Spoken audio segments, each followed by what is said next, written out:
So lucky, I don't know what happened, but basically it don't record it, so I do it again, right? Real quick, alright, because I talked about Hagar and Abraham, and Hagar was a handmaid of Sarai, and Sarai was an Israelitish woman, alright? That's what I was talking about. And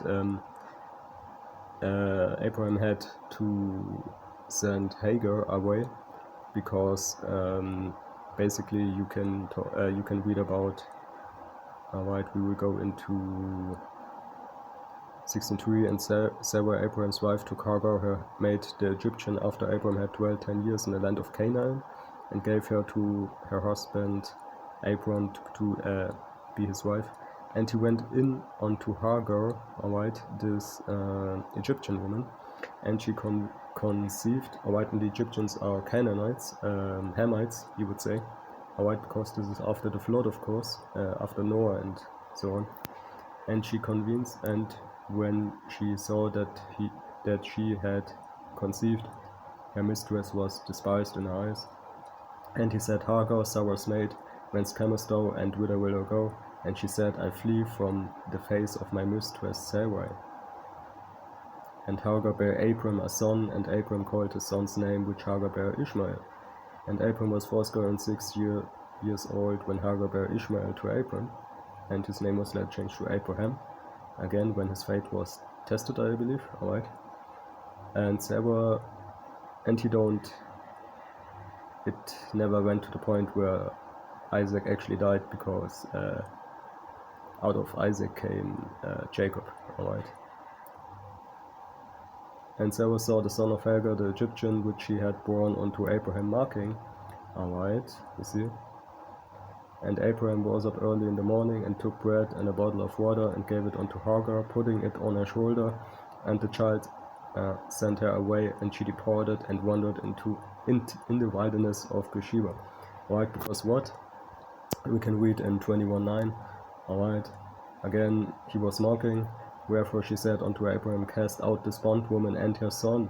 Alright, this was the Israelitish woman of Abraham talking to him.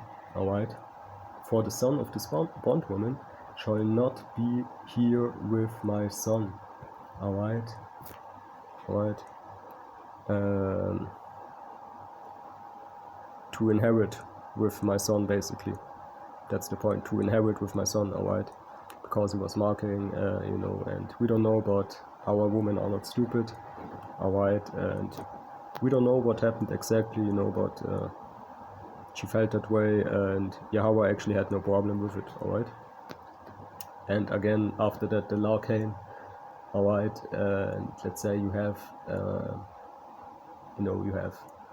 Ephraim, alright, is also with Ephraim and Manasseh they have Egyptian mother, alright, and so on, and just to show you that the line was actually always according to the father's seed line, of course, and we have no records today, of course, alright, but we use that, alright, to the father's seed line, of course, alright, where you descend from, alright. But here in that case, Yahweh wanted actually to give this woman, alright, a reason to send her away with her son, alright.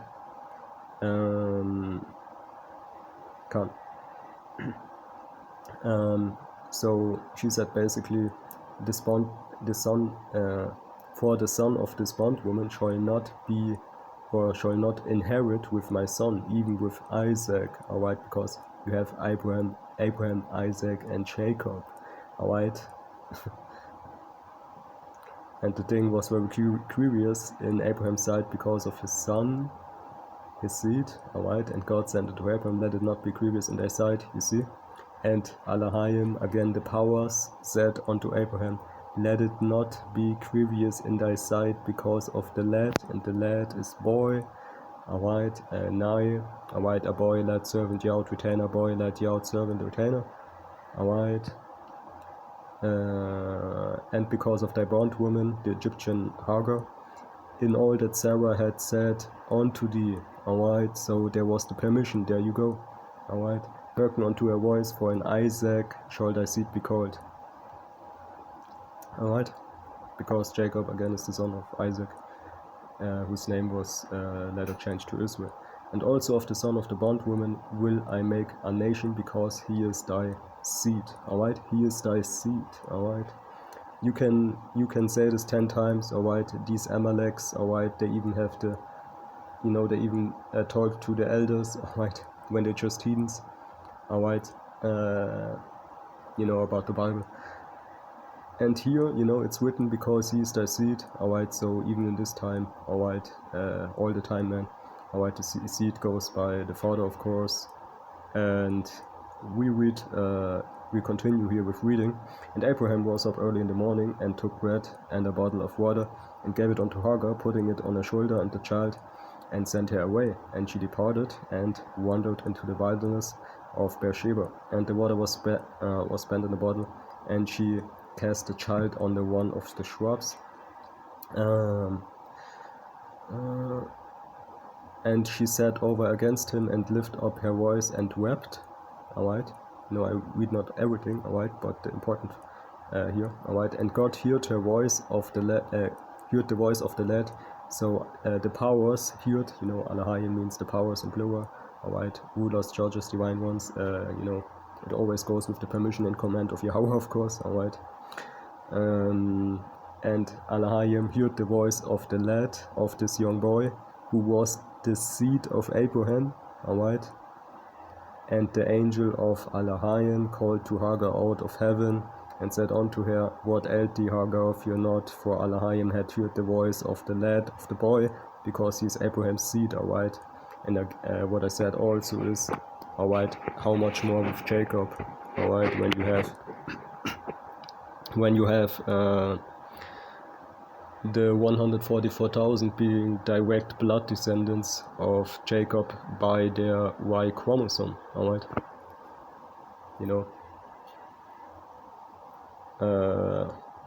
So there's no mixed at all, alright? One way, alright, you are of the seed of Jacob, and the other way is, what I said already, is you are not, alright? Finish, alright? Alright, finish line, see? Arise, lift up the lad, the young boy, and hold him in thine hand, for I will make him a great nation. Because what? Because he was Abraham's seed, man, alright. And God opened her eyes, and she saw a well of water, and she went and filled the bottle with water, and gave the lad drink. And Alahayim was with the lad, and he grew and dwelt in the wilderness, and became an archer. You see? Because what? Because he was his seed, alright.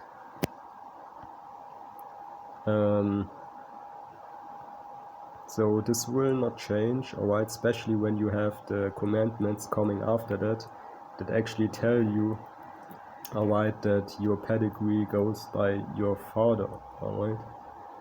And again, you have many more examples, but you can't even prove that your father is an Israelite, you see, because we have no records today. So that's why we go by the Spirit and with the Spirit. But of course we can also discern sometimes, alright, if somebody is just a Hamite or an Edomite because his understanding, alright. It's easy, somehow, sometimes, alright, but the last, they will be, the candle of the wicked will be put out, alright, and this is basically going into all these heathens that want to talk about our Bible in a way of blasphemy, alright, some, mother seed line or something, alright, which does not exist, alright, everything that's basically against the scriptures, alright. The fake Jews are also very, deceptive in that matter. Alright, but we don't care, man, alright, because you know, even our woman understands that simple fact in the truth, alright? You know, today it's somehow different, you know. I told you that in the video already, alright, but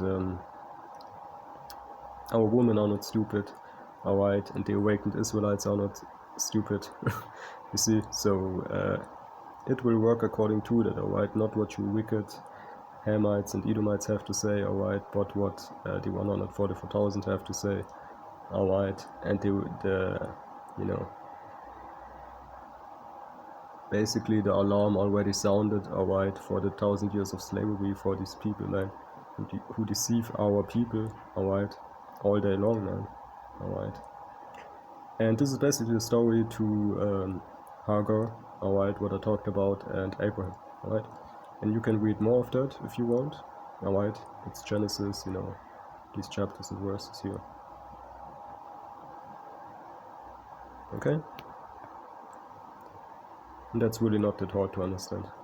And with that, all praise to Yahweh Hashem Yahweh Shai, alright, to the Rakha Kodosh, the Spirit Holy, alright, and see you in the next lesson, alright, Shalom.